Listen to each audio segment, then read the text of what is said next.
Verso 1 del capítulo 6 de Lucas. ¿Todos tienen su Biblia en la mano? Padrísimo. Dice: si hay alguien alrededor de ti que no tiene la Biblia abierta, compártela con él. Dice, ahora sí voy a leer. Bueno, ya lee. Lucas capítulo 6, verso 1.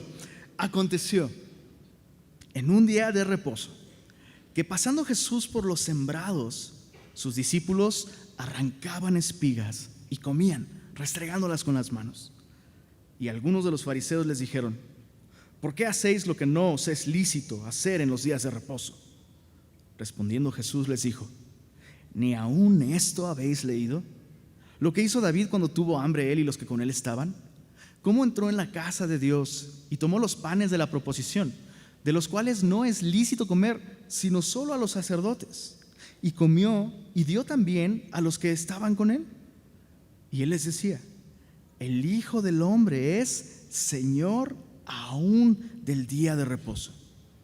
Aconteció también en otro día de reposo que él entró en la sinagoga y enseñaba. Y estaba allí un hombre que tenía seca la mano derecha, y le acechaban los escribas y fariseos para ver si en el día de reposo lo sanaría, a fin de hallar de qué acusarle. ¿No te parece absurdo esto? Simplemente lo lees y dices: imagínate, alguien va con las autoridades: por favor, señor policía, venga, en la sinagoga hay un hombre que acaba de sanar a otro. Es absurdo, es totalmente ridículo. Verso 9. Entonces Jesús les dijo: os preguntaré una cosa, ¿es lícito en día de reposo hacer bien o hacer mal? ¿Salvar la vida o quitarla? Y mirándolos a todos alrededor, dijo al hombre: extiende tu mano. Y él lo hizo así, y su mano fue restaurada. Y ellos se llenaron de furor y hablaban entre sí qué podrían hacer contra Jesús. Señor, queremos poner estos minutos en tus manos, rogarte, Señor, que la autoridad de tu palabra esté por encima de toda voz humana, de toda idea preconcebida, Señor, de toda religión, de toda costumbre. Permite que tu voz, que tu palabra, que tu verdad, Señor, puedan traer a nosotros luz y entendimiento, Señor. Y que ella pueda producir en nosotros, Señor, esta libertad que nos lleva a tener descanso en ti, en tu obra, en una relación correcta contigo. Háblanos, por favor, Señor. Creemos que tu palabra toda es inspirada por ti y toda ella es útil, Señor. Y por fe, Señor, queremos hoy recibir esta porción de tu palabra con solicitud, creyendo, confiando, Señor, en que hoy quieres hablarnos a través de la porción que está delante de nosotros. Por favor, derrama de tu espíritu y llévanos a toda verdad. Te lo pedimos todo esto, Padre, en el nombre de nuestro Señor Jesucristo. Amén. Bien, leamos nuevamente los versos 1 y 2. Dice: aconteció en un día de reposo que, pasando Jesús por los sembrados, sus discípulos arrancaban espigas y comían, restregándolas con las manos. Y algunos de los fariseos les dijeron: ¿por qué hacéis lo que no os es lícito hacer en los días de reposo? Esa porción comienza con un día de reposo. Normalmente todos sabemos, ¿verdad?, que el día de reposo es este día importantísimo para los judíos en el que no deben hacer obra alguna, sino solamente disfrutar de Dios, disfrutar de su palabra, comunión unos con otros. Y es en un día como estos que esta escena toma lugar, y Jesús va pasando, dice aquí, por los sembrados en compañía de sus discípulos. Ellos están teniendo un tiempo maravilloso de comunión. Yo quisiera invitarte a que echaras a volar tu imaginación con lo que se nos está narrando aquí. Es un día de iglesia, es un día en el que todos los judíos van a la sinagoga o al templo, ¿verdad? Y podríamos decir, es un día semilloso, ¿no? Es dominguito, iglesia, biblita, cantas, adoras, saludas a tus hermanos y sales a comer con ellos, ¿no? Es eso lo que está sucediendo. Jesús, seguramente saliendo de la sinagoga, no se le ocurre otra cosa que caminar por los campos, por los sembrados, disfrutar de sus discípulos en este contexto de la creación. Y a mí me resulta imposible no leer esta porción y no tener como ecos de la escena del jardín del Edén. La Biblia nos dice que allí Dios se paseaba al aire del día. Yo no sé si estos discípulos estaban en este punto ya conscientes de que el hombre con el que estaban caminando había creado todas las cosas. Pero qué oportunidad tan maravillosa, qué momento tan sublime, tan glorioso, tan sagrado y tan natural. Dios hecho carne, paseando en la tierra, caminando por los sembrados en compañía de aquellos que Él ha creado, de aquellos que Él ha buscado para que le sigan, de aquellos a los que Él ama. Quiero hacer un paréntesis aquí. Eso es lo que sucede cuando nos reunimos los domingos. Es decir, la iglesia es mucho más que una actividad. No es solamente domingo, día de iglesia, tengo que levantarme temprano para llegar temprano, no, velo de otra manera. Puedo hacerlo, puedo reunirme con los discípulos y pasear por los campos de la palabra de Dios e ir recogiendo de su delicioso fruto, que no solo es dulce en nuestros labios, sino es alimento para nuestra alma. ¿Cuánto hay que atesorar estas oportunidades? Familia, semillosos, chicos, el domingo es un día maravilloso, pues no solo porque nos vemos, honestamente es maravilloso vernos cada domingo. ¿A poco no? Toda la semana batallando contra corriente, viviendo tentaciones, pruebas, dificultades. Algunos se burlan de ti, de tu fe, no sé. De pronto llega el domingo, podemos tener comunión con Jesús, comunión unos con otros. Ese era el propósito original del día de reposo. ¿Recuerdas cuál fue el primer día de reposo? ¿De quién fue idea? ¿Quién lo instituyó? ¿Acaso el día de reposo entró en vigencia a partir de la ley de Moisés? No. Piensa conmigo, ¿cuál fue el primer día de reposo? El primer sábado en la historia de la humanidad fue el primer sábado del hombre. Dios creó al hombre a su imagen y a su semejanza. ¿Qué significa esto? Que Dios creó al hombre con atributos únicos de Dios. Nada en la creación se parece tanto a Dios como el hombre. No estoy diciendo que el hombre es un Dios, no. Estoy diciendo que fuimos creados a imagen de Dios. Y Dios nos creó así para precisamente poder identificarnos con Él, relacionarnos con Él y tener amistad con Él. Hace un rato lo cantábamos, ¿no? Tan solo he venido a estar contigo, ¿verdad? A ser tu amigo, Señor. Qué privilegio. Éramos enemigos. Y por lo que tú hiciste al enviar a tu Hijo a morir en la cruz del Calvario, ahora soy tu Hijo y gozo de una amistad maravillosa contigo, mi Creador. Bueno, eso es lo que está sucediendo en Lucas 6:1. Los discípulos no lo saben, pero están cumpliendo el propósito del día de reposo. Regresando a esta escena del jardín del Edén, ¿recuerdas que la Biblia nos dice que Dios cuenta los días en la creación, en el relato de la creación? Los cuenta no como mañana y tarde, ¿verdad? Sino como tarde y mañana. Entonces, Adán fue creado en el día sexto. El día sexto, viernes. Cuando empieza a caer el sol, Adán es creado y sus primeras horas no son en el amanecer, sino en el atardecer. Qué increíble, qué maravilloso habrá sido ser Adán y despertar por primera vez a la realidad, viendo a aquel que te creó para sí mismo. ¿Qué es lo que tuvo que hacer Adán de inmediato? Pues está anocheciendo, no hay mucho que hacer, no hay mucho trabajo que hacer, solo disfrutar de su Creador. Al día siguiente, ¿qué día crees que es? Es sábado, día de reposo. Esto nos enseña algo. El hombre no comenzó su existencia levantando herramientas para trabajar, sino levantando sus manos para adorar. Es en esa relación con Dios que el hombre encuentra su verdadero descanso. Ojo.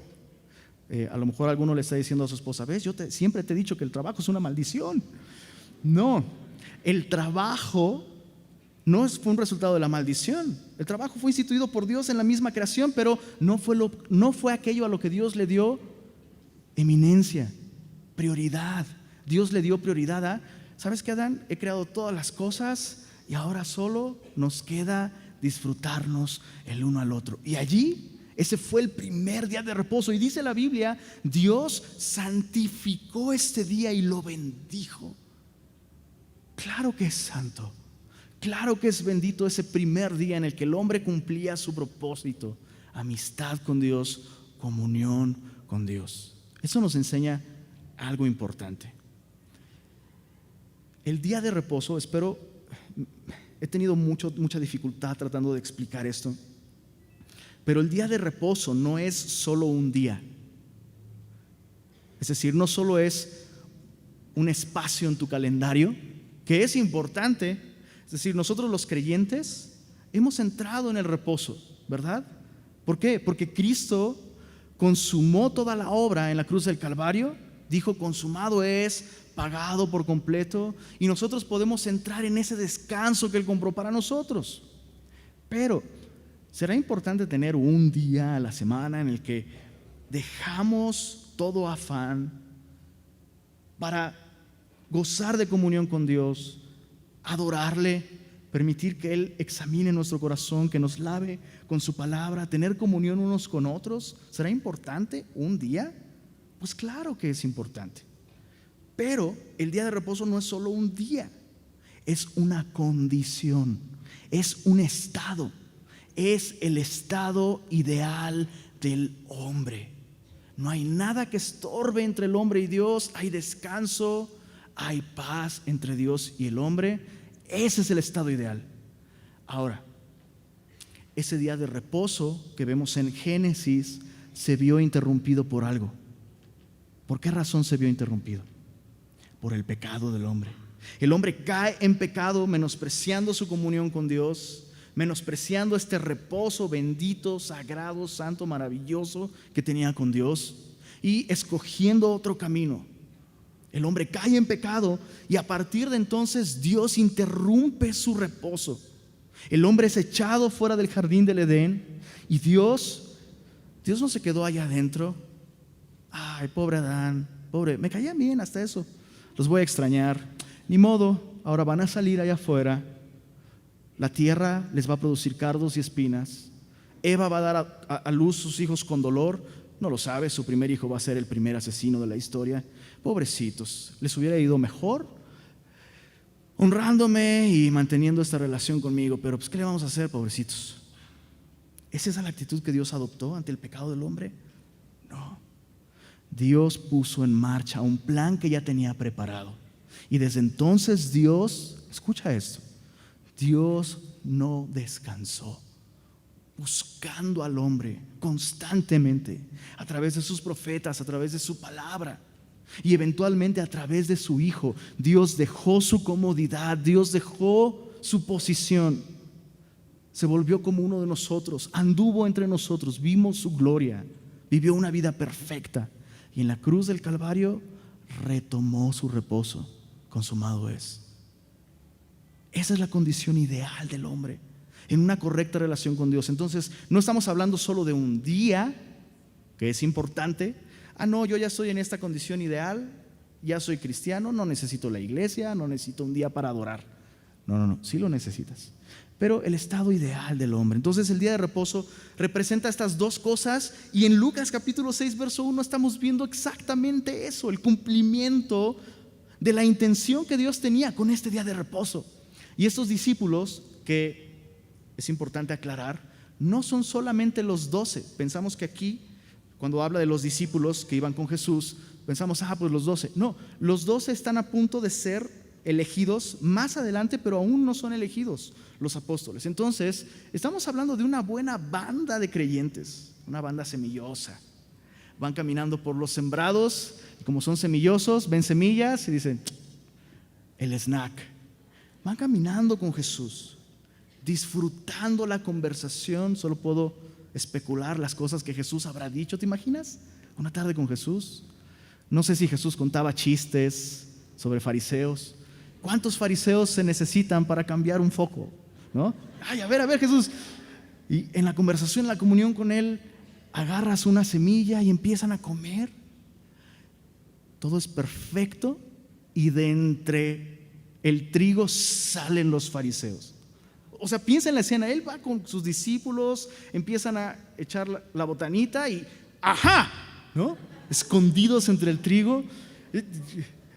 Get a life, ¿no? Consíguete una vida. ¿Qué es lo que están haciendo? Y se ve interrumpido este reposo. ¿Por qué? Por los fariseos. ¿Cuál es la acusación? Algunos de los fariseos les dijeron: ¿por qué hacen lo que no es lícito hacer en los días de reposo? Hay que aclarar algo. Los discípulos no estaban violando el día de reposo, no lo estaban quebrantando. Créeme, Jesús hubiera sido el primero en decir: no agarres de eso. Ahora, algunos piensan, estaban quebrantando el día de reposo porque estaban robando. No estaban robando. En Deuteronomio capítulo 23, verso 25, la ley contempla la necesidad de algún caminante o algún pobre que va pasando por los campos tienen fruto, dice la ley, si tienes hambre, aquel pobre, aquel viajero, aquel caminante que va agotado por el sol, por el camino, puede agarrar del fruto de la tierra. La ley especifica, nada más no vayas a echar en tu mochila, no lleves tu cubeta y después los vendas. No, si tienes hambre puedes comer. Entonces, el problema no era que estaban agarrando pues, las semillitas, las pepitas, el trigo, no sé. No es ese el problema. El problema es que dicen ellos, están trabajando. Están rompiendo el día de reposo porque están trabajando. Fíjate. ¿Trabajaste? Es como, ¿por qué? ¿De dónde sacas esa idea de que estoy trabajando? Solo agarré un snack, brother, para el camino. Eso es todo. Pero resulta que los fariseos habían añadido o elaborado un sistema de interpretación alrededor del día de reposo. Ok, Dios dice que no hay que trabajar, pero entonces definamos qué es trabajar, ¿no? Y se ponen a hacer leyes, interpretaciones acerca del mandamiento. Ojo, el primer libro que escriben ellos es la Midrash, donde ellos interpretan la ley, la Torah, lo que está en nuestras Biblias. Pero después alguien tiene dudas acerca de lo que la Midrash dice acerca de la ley. Y entonces otros hombres comienzan a aclarar lo que dice la Midrash y escriben la Mishnah. Entonces la Mishnah es un comentario acerca del comentario de la ley. Y después, y así se siguen. Y llegan a conclusiones ridículas. Algunas cosas que llegaron a estipular ellos como trabajo y que estaba prohibido en el día de reposo, por ejemplo, escupir. Bueno, en cualquier día no escupas, no está chido. Pero ellos decían, si escupes y tú no lo ves, pero debajo de la tierra donde cae tu escupitajo hay algo de hierba o una semilla, lo que estás haciendo es regar la tierra. Es jardinería, estás trabajando. Otra cosa que prohibían: escribir 2 letras en día de reposo. No sé para qué te serviría escribir más de 2 letras, ¿no? Bueno, 2 puedes hacerlo. Escribes la tercera, ya pecaste. Borrar 2 letras en día de reposo. Viajar o caminar más de 1 kilómetro aproximadamente. Caminar más de 1 kilómetro en día de reposo estaba prohibido. Y de hecho es muy interesante porque ellos mismos comienzan después a elaborar mañas para violar las interpretaciones de los mandamientos que ellos mismos hicieron. Por ejemplo, esto de caminar 1 kilómetro máximo, ¿no? Decían, no puedes caminar más de 1 kilómetro de tu casa, lejos de tu casa, en el día de reposo. Pero si tú cocinaste el viernes en la tarde, antes de que empezara el Shabbat, ese alimento es parte de tu casa. Entonces digamos que cocinaste frijoles, ¿no? Es viernes, está a punto de empezar el Shabbat y sabes que al día siguiente vas a tener que viajar una distancia larga. Entonces lo que tienes que hacer es llevar uno de tus frijolitos, unos, digamos, 500 metros de tu casa, ¿no? Y a partir de donde está ese frijol, ya puedes caminar los 1000 kilómetros, porque como ese frijol estaba en tu casa, es una extensión de tu casa. Mañas para violar las mismas leyes o interpretaciones acerca de las leyes que ellos mismos habían elaborado. Cuando ven a los discípulos dicen, están trabajando porque estás cosechando, estás trillando y estás preparando alimento. No, solo están comiendo una botana. Ahora, la ley sí decía que no debías elaborar fuego en el día de reposo y que no debías cocinar. Prácticamente estas dos cosas van de la mano, ¿verdad? ¿Por qué indica esto la ley con respecto al día de reposo? Porque lo que Dios quiere es que te prepares para poder simplemente disfrutar de Dios. Disfrutar. Aquellos que cocinan, que les gusta la cocina, saben. Encargarte de la comida, especialmente un domingo, por ejemplo, es bien pesado. Ya se te va todo el día entre lo que cocinas, terminan de comer, hay que levantar, hay que lavar los trastes, levantar la cocina, y ya se te acabó tu día de reposo. Dios lo que quiere es que le des la importancia a ese momento, simplemente para que puedas plenamente disfrutar de Él y gozar de su presencia. Entonces, conclusión, no estaban violando del día de reposo, estaban disfrutando de una comunión maravillosa con Él. Pero llama la atención, ¿qué lleva a estos fariseos a andar siguiendo a Jesús, espiándolo para cacharlo en la movida, según ellos? Religiosidad. Y aquí hay que tener mucho cuidado.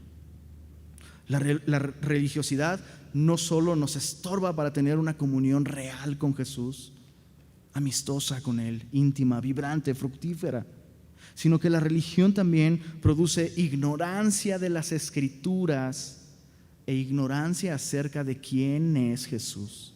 La religión produce ignorancia de las Escrituras e ignorancia acerca de la persona maravillosa de Jesús. ¿De dónde sacamos esto? Sigamos leyendo, veamos la respuesta de Jesús. Verso 3 dice: respondiendo Jesús les dijo: ¿ni aún esto habéis leído? Un delicioso sarcasmo de Jesús ahí. Es sarcasmo tal cual. ¿A quién les está preguntando esto Jesús? Fariseos, eran conocidos por memorizarse grandes porciones de la ley, en algunos casos libros enteros, ¿no? Y Jesús les dice: ¿cómo? ¿Ni siquiera esto has leído? ¿Abren sus Biblias alguna vez? ¿Qué libro traes ahí? ¿Qué libro están leyendo? ¿No han leído lo que hizo David cuando tuvo hambre él y los que con él estaban? ¿Cómo entró en la casa de Dios y tomó los panes de la proposición, de los cuales no es lícito comer, sino solo a los sacerdotes, y comió y dio también a los que estaban con él? Te invito a que leas Mateo 12 en tu casa. Mateo capítulo 12 contiene algunas otras cosas que Jesús dijo durante este momento, pero aquí está lo esencial. Jesús dice: hey, ¿no has leído tu Biblia? O sea, David comió de los panes de la proposición, de los cuales no está permitido comer sino solo a los sacerdotes. ¿Qué eran los panes de la proposición? Los panes de la proposición son unos panes de la proposición. Son unos panes que estaban en el santuario, en una mesa adentro del santuario. Eran 12 piezas de pan. ¿Qué crees que representaban esas piezas de pan? La comunión entre Dios y su pueblo.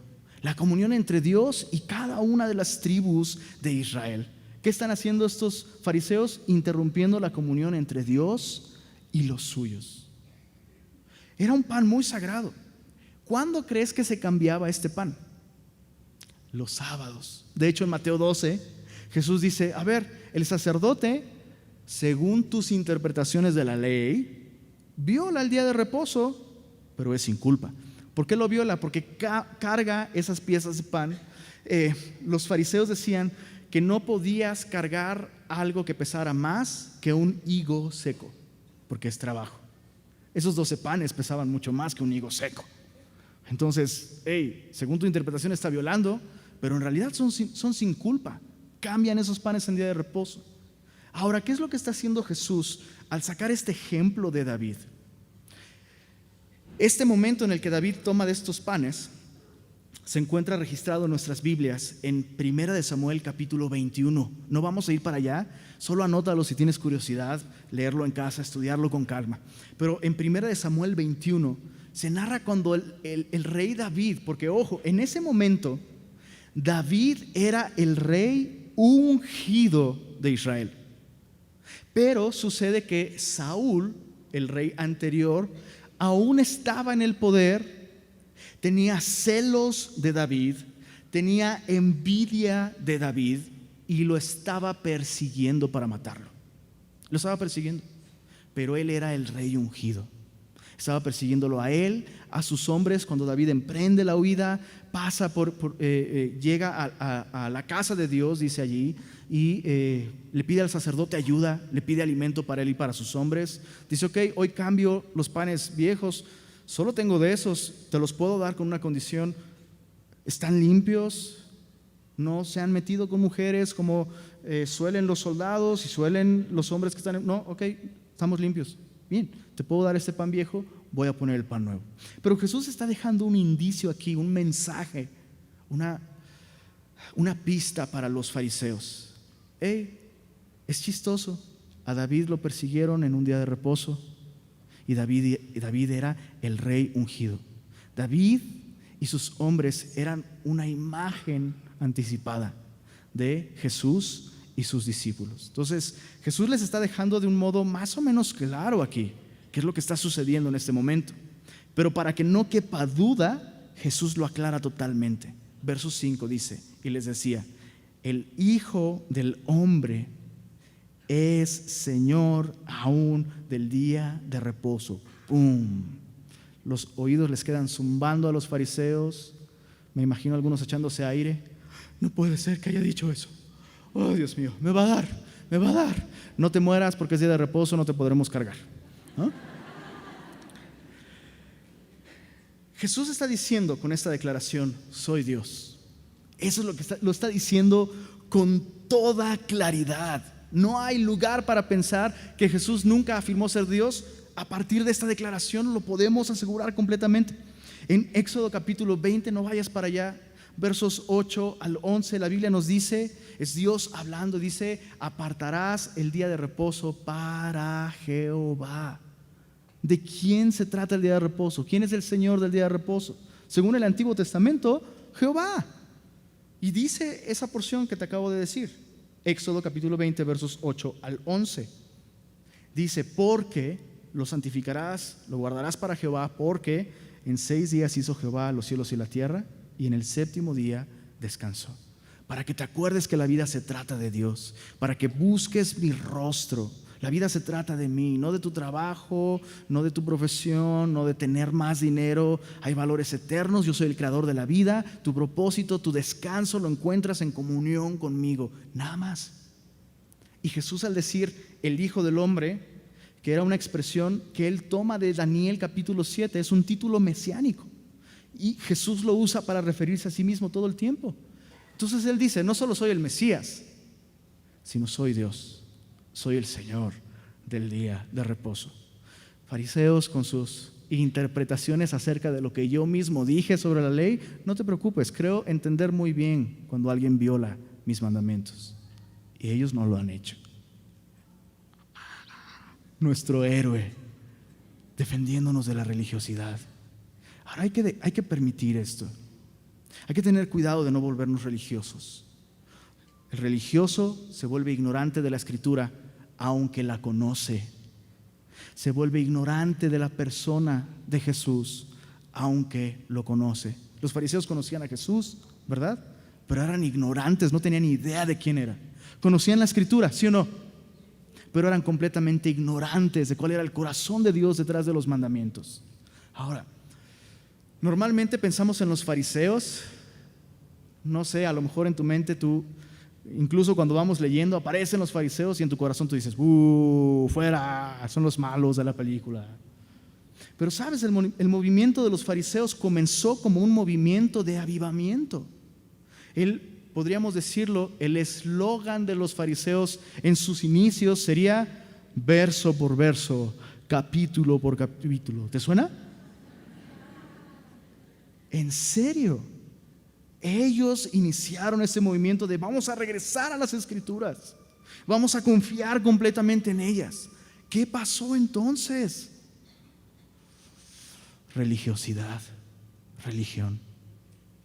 El religioso no soporta ver a los discípulos teniendo esa libertad, esa intimidad, ese gozo, esa paz con Jesús. ¿Por qué? Porque ellos hacen más que estos otros. que solamente creen. Cuidado cuando comenzamos a confiar en alguna otra cosa aparte de la obra de Jesús. Cuando comienzas a confiar ya en lo que tú haces, aunque sea un poquito, un poco de levadura leuda toda la masa. Y puedes seguir conociendo la Biblia con esa actitud, pero vas a estar lejos de Dios. Y no solo tu comunión con Jesús se va a volver fría, se va a volver falsa, vacía, infructífera, sino vas a comenzar a ser un estorbo para que otros tengan comunión con Jesús. ¿Por qué? Porque no soportas ver el gozo que otros tienen solamente por fe. No puede ser. Yo hago más que ellos. Yo merezco más que ellos ser bendecido. Yo merezco más que ellos tener paz. No puede ser que este cuate tiene 2 años en semilla y ya está sirviendo. Ya lo pusieron a hacer esto, ya lo pusieron a hacer aquello. Yo sé más. Yo llego temprano, yo hago esto, yo hago lo otro. Ya tomé todos los discipulados. Pero estás confiando en ti. Es tu religión, es tus obras, es tus esfuerzos. ¿Quieres un consejo que saco de la Biblia? Descansa, papá. Descansa en Jesús. Descansa en su gracia. No confíes en ti. No confíes en tu desempeño. No confíes en tus obras. Confía en Jesús. ¿Qué va a suceder? Vas a disfrutar de esas caminatas espirituales maravillosas con Jesús y con los suyos. Qué increíble, ¿no? Acto número 2. En Lucas 6, verso 6, tenemos otro día de reposo. Aconteció también en otro día de reposo que él entró en la sinagoga y enseñaba. Y estaba allí un hombre que tenía seca la mano derecha. Y los escribas y los fariseos, sacando sus libretas, tomaban nota de todo lo que Jesús estaba diciendo. ¿Eso dice nuestra Biblia? No dice eso, ¿verdad? Qué desgracia tan grande. El autor de la escritura está explicando la escritura en este día de reposo. Y ellos están allí, en el lugar correcto, con la persona correcta, el mensaje correcto y la actitud equivocada. Están acechando a Jesús. Hay un hombre que tiene la mano seca allí. Y ellos están acechando a Jesús, esperando, dice, para ver si le sanaría en el día de reposo a fin de hallar de qué acusarle. Qué desgracia tan grande, ¿verdad? Estar tan cerca de Jesús y tan lejos. ¿Cuál es el problema? De pronto ves a este hombre con la mano seca y dice aquí que el doctor Lucas aclara esto. Ningún otro evangelista lo aclara. Dice aquí, la mano derecha era la que estaba seca. Ahora, normalmente todos somos derechos. Anormalmente, no es cierto. Es broma, obviamente es broma. Típicamente todos somos diestros. Y en un momento como este, en una cultura como esta, en la que evidentemente la mayoría de trabajos son manuales, wow, la mano derecha la necesitas para ser productivo. Y aparte es hombre. No sabemos si tenía una familia o no, pero estamos seguros de que lo estaba pasando muy mal. Además de esto, los fariseos elaboraron toda una doctrina alrededor de las malformaciones. No sabemos, no nos dice, no nos aclara si este hombre nació de esta manera o hubo un evento traumático que le dejó en esta condición. No nos lo dice la Escritura, pero es probable que haya nacido con esta condición, es lo más probable. Los fariseos enseñaban que cuando alguien nacía con una malformación, estaba sufriendo ¿qué cosa? El castigo de Dios, porque es un pecadorzote. Por pecadorzote. Dios sabía todo el mal que ibas a hacer y mira, te castigó y te lo impidió. Tenemos un ejemplo de ello incluso con este hombre ciego de nacimiento. ¿Recuerdan? Los discípulos van con Jesús e incluso los discípulos llegan a pensar de esa manera. Le preguntan a Jesús, Señor, ¿quién pecó, este o sus padres para que naciera así? Y la respuesta de Jesús es increíble. No es que pecó este ni sus padres que nació así, sino para que la gloria de Dios se manifieste en él. Ahora, Jesús no está diciendo que ese hombre no era pecador. Lo que está diciendo es que esa condición no es la consecuencia directa de un pecado y que Dios lo está disciplinando o castigando por ello. Pero los fariseos sostenían esta postura y yo imagino a este hombre allí en la sinagoga. Es raro que estuviera allí en la sinagoga con esta condición, porque sería más fácilmente el objeto de críticas, de juicio, de condenación. Algunos creen, y yo me incluyo entre ellos, algunos creen que estos fariseos buscaron a este hombre, lo presionaron, lo intimidaron, lo convencieron, lo sobornaron, no sabemos, pero ellos mismos llevaron a este hombre con la mano seca a la sinagoga en donde Jesús no faltaba los sábados en Capernaum, cuando estaba por ahí, ¿no? Y me da frío, me da escalofríos la manera en la que estos hombres podían predecir las decisiones de Jesús. Es decir, esos hombres creían que Jesús tenía el poder para sanarlo. ¿Te das cuenta? O sea, si llevamos al ese de la mano así seca, ya conoces a Jesús, seguro lo va a sanar. Con ello implican que tiene el poder para hacerlo y que en su corazón Él siempre es así. Ya Él no puede ver a alguien sin querer ayudarlo, aunque sea día de reposo.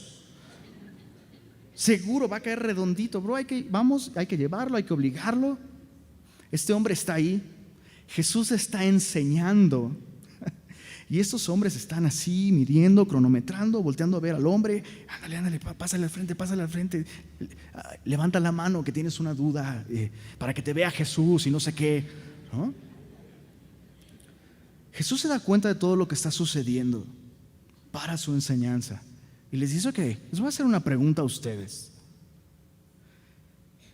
¿Es lícito un día de reposo hacer bien o hacer mal? Y Jesús está reprochándoles la manera en que han empañado el día de reposo con sus reglas. Ya nadie sabe qué es lo que se tiene que hacer, si se puede o no. De hecho, no hace muchos años hubo un incendio en Jerusalén en una casa. Solo para que te des una idea de las implicaciones de torcer la palabra de Dios o contaminarla con nuestras ideas y añadiéndole nuestras preferencias y gustos. Se empieza a quemar una casa en Jerusalén y es sábado. La persona que está ahí no logra controlar el incendio, se sale de su control.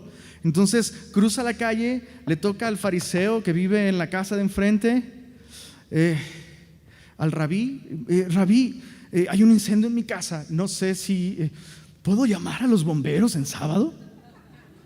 ¿Por qué? Porque usar el teléfono, encender o apagar un interruptor es generar electricidad y estás trabajando. Entonces este hombre le pregunta: rabí, ¿podemos?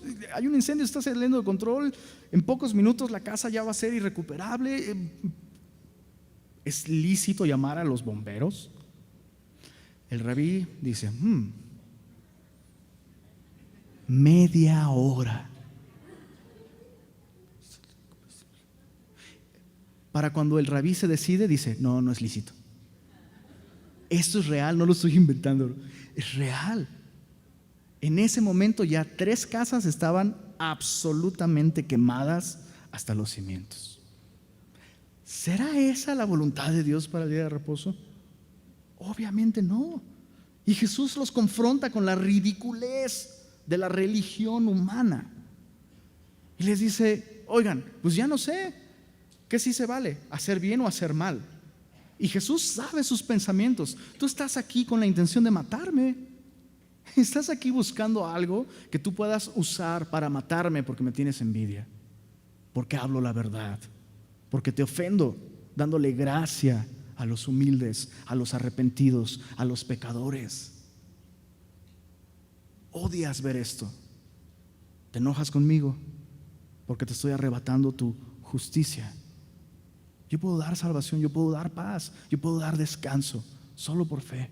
A ti te molesta eso porque tú ya no te llevas los aplausos. Estás aquí buscando matarme. ¿Eso sí es lícito? pero no es lícito sanar a este hombre. Eso es prácticamente lo que Jesús está diciendo. Todo eso dijo, bueno, yo supongo, pues lo imagino. Jesús apuntando al corazón de estos hombres. ¿Por qué? Porque quiere que reaccionen. Piensa otra vez conmigo. Estos hombres creen que Jesús tiene el poder para sanar. A lo mejor ellos estaban más seguros de que Jesús podía sanar a este hombre que sus propios discípulos, pero no llevaron a este hombre para ayudarlo, no llevaron a este hombre para acercarlo a Jesús. Su conocimiento acerca de Jesús en realidad no está beneficiando a los que están a su alrededor. Y quiero ser muy serio con lo que voy a decirte a continuación. Tengamos cuidado de no caer en esa misma condición. En Mateo capítulo 3, en Marcos capítulo 3, la Biblia nos describe un poco más de lo que está sucediendo en este momento. Y la Biblia nos dice ahí que Jesús, mirándolos a todos alrededor, después de hacer esta pregunta, los miró con enojo, pero también con tristeza por la dureza de sus corazones. Había un hombre ahí con mucha necesidad, su mano seca. Ahorita vamos a hablar de él. Pero ¿quiénes estaban más necesitados? ¿Qué será más fácil? ¿Regenerar el tejido? ¿Regenerar músculos, huesos? ¿O regenerar el corazón? ¿Quién estaba más necesitado? ¿Quién estaba más seco? ¿El hombre con mano seca o estos hombres con un corazón seco, duro? Su fe, su conocimiento, aún conocimiento acerca de Jesús, aún su fe acerca de Jesús lo puede sanar, no me cabe duda. Lo va a hacer, lo conozco. Todo ese conocimiento no se tradujo en un bien para este hombre de la mano seca. No era su intención. Y Dios ha estado hablando, no sé si te has dado cuenta, Dios ha estado hablándonos mucho acerca de esto últimamente. No engañarnos a nosotros mismos. Si tu conocimiento acerca de Dios no está trayendo bendición a tu esposa, a tu familia, a tus hijos, a tu iglesia, si no estás siendo activamente alguien de bendición para otros, todo tu conocimiento no vale absolutamente de nada. No vale de nada. Si no te acerca a Jesús, si no transforma tu corazón, ¿de qué le sirve a tu esposa que sepas cómo se dice tal palabra en griego? Si no le sirves, si no oras por ella, si no atiendes sus necesidades, ¿de qué le sirve a tus hijos que te sepas tantos versículos si no oras con ellos, si no les enseñas, si no los amas? Quiero aclarar algo. No estoy diciendo que esas cosas están mal. Sigue memorizando versículos, sigue preparándote, sigue creciendo en conocimiento, pero con el corazón correcto. ¿Cómo? Haciendo a un lado tu religión. No eres salvo porque eres semilloso. Eres salvo cuando eres cristiano, cuando le entregas tu vida a Jesús. No eres salvo porque haces tu devocional todos los días, sino porque eres salvo, haces tu devocional todos los días. No nos vayamos a los extremos. La Biblia nos dice en Efesios capítulo 2, y quiero aclararlo muy bien: somos salvos por gracia, por medio de la fe. Y esto no de vosotros, pues es un don de Dios. Y ahí viene nuestra parte favorita. Todos la van a decir ahorita: no por obras para que nadie se gloríe. Padrísimo, no por obras. Pero ¿qué dice después? Porque somos hechura suya, creados en Cristo Jesús para buenas obras, las cuales Dios preparó de antemano para que anduviésemos en ellas. Si mi conocimiento solo es conocimiento y no se traduce en que yo activamente me vuelvo un representante de Jesús, mostrando misericordia a otros, sirviendo a otros, amando a otros, perdonando a otros, algo está mal. Mi corazón se ha endurecido, soy un religioso. Honestamente, el cristiano es más identificado por ser alguien que sabe, ¿sí o no? De un modo cultural. En general, ¿no? En nuestro país, el cristiano es el que sabe de la Biblia, se sabe versos. Otras religiones son conocidas más por ¿qué cosa? por sus buenas obras, por lo que hacen, ¿no? El creyente debiera ser conocido por las dos. Un conocimiento correcto de Dios que le lleva a descansar en Dios, no volviéndose arrogante al confiar en sí mismo, pero que esto le lleva a activamente ser de bendición para otros. No a juzgarlos, no a criticarlos, no condenarlos, no usarlos. ¿Tú crees que la actitud de estos fariseos hacía agradable a Dios, hacía antojable a Dios? No. ¿Por qué razón muchas veces predicamos el evangelio? Y quiero aclararlo, algunas veces, y hay un elemento de la voluntad de la persona, ella simplemente no quiere, pero facilitémosle a la gente venir a Cristo. Si nos ven religiosos, caras largas, ¿tú crees que los podremos atraer a Jesús? ¿Cuál es la imagen de Jesús que queremos proyectar? Lucas 6:1. Hay descanso en Él, hay libertad en Él, una dulce comunión con Él, y tú puedes ser parte de ello. Ahora, esos fariseos no llevaron a este hombre de la mano seca para que Jesús le ayudara. No era esa su intención, sino acusar a Jesús por hacerlo. Y este hombre de la mano seca, yo lo imagino estando ahí presionado por los fariseos para estar ahí, pensando en el momento en que Jesús dice en el verso 8, le dijo al hombre que tenía la mano seca: levántate y ponte, ¿dónde? En medio. Sí, ya sé. Otra vez me van a usar como un ejemplo de lo que pasa cuando eres un pecadorzote. Pues bueno, ahí voy, ¿no? Se pone en medio y, oh sorpresa, Jesús no quiere juzgarlo, Jesús no quiere condenarlo, Jesús quiere restaurarlo. Y esa condición que le impedía servir a su familia, que le impedía funcionar correctamente en la vida, iba a desaparecer por el poder y por la gracia de Jesús. El pecado hace esto en nosotros, nos incapacita para vivir adecuadamente. Es como si tuviéramos espiritualmente, tenemos no solo la mano seca, sino todo. De hecho, la Biblia nos dice que cuando no nos hemos reconciliado con Dios a través de Jesús, estamos muertos en delitos y pecados. Y si tú estás aquí por primera vez y dices: es que ¿sabes qué? Yo he intentado de todo, he intentado religión, he intentado un código moral, buena voluntad, propósitos, le he echado ganas, he hecho más buenas obras cada vez, y nada me quita esta culpa que siento en el corazón. Nada quita esta convicción de que en verdad no sirvo en la vida, no funciono. Nada me quita esta conciencia de que no merezco la gracia de Dios. Felicidades, eres un candidato para recibir gracia, misericordia, perdón y salvación por la fe en Él.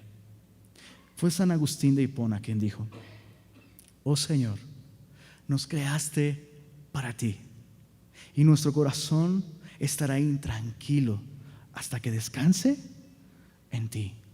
Es cierto. Y yo quiero invitarte, si tú estás aquí por primera vez, estamos hablando del día de reposo. En Hebreos capítulo 4, no vayas para allá, Hebreos capítulo 4, la Biblia nos dice que Dios determinó otro día de reposo. ¿Por qué? Porque el primero, ¿recuerdas? El de Génesis 2, se estropeó por nuestro pecado. Pero Dios escogió otro día de reposo, y ese día de reposo es hoy.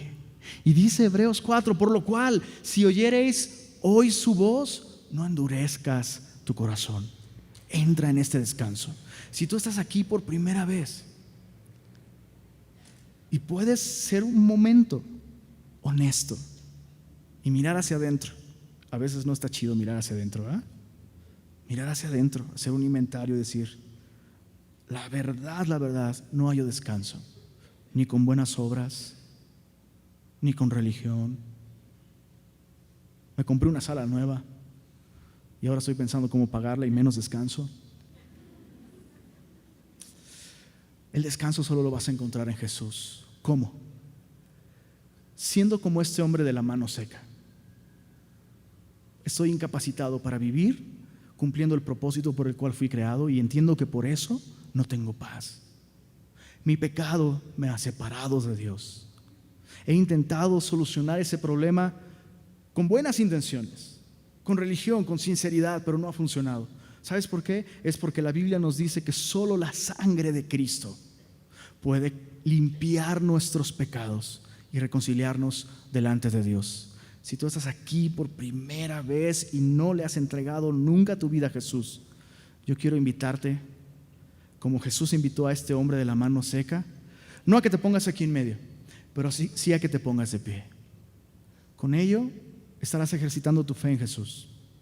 Estarás diciendo: sí, yo creo que lo que necesito es a Jesús y quiero recibir este regalo. Quiero recibir perdón de pecados. Quiero descansar en su gracia. Te invito a que te pongas de pie. Dice la Biblia que ese día de descanso es hoy. Puedes salir de aquí el día de hoy con perdón de pecados y vida eterna. Que Dios te bendiga. Que Dios te bendiga. Dices: no tengo la mano seca, pero es que mi pierna está endurecida. Bueno, dale masajito y ponte de pie. Que Dios te bendiga. Que Dios te bendiga. ¿Alguien más?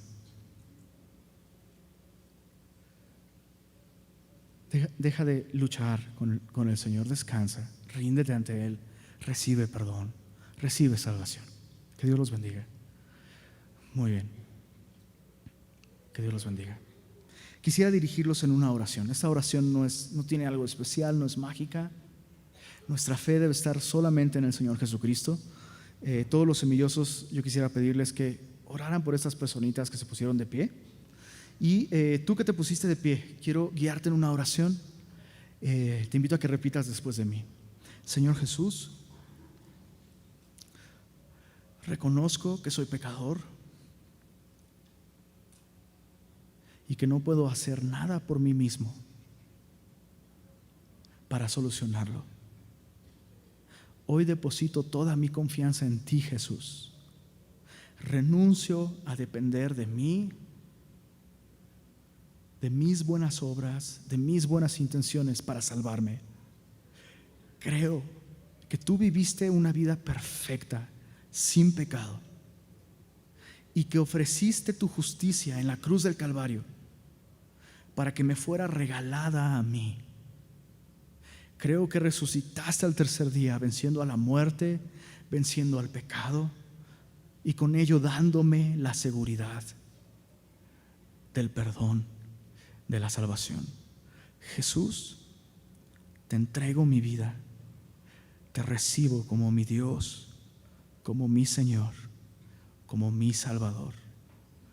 Dame tu Espíritu Santo y ayúdame a caminar todos los días de mi vida en comunión contigo, en amistad contigo.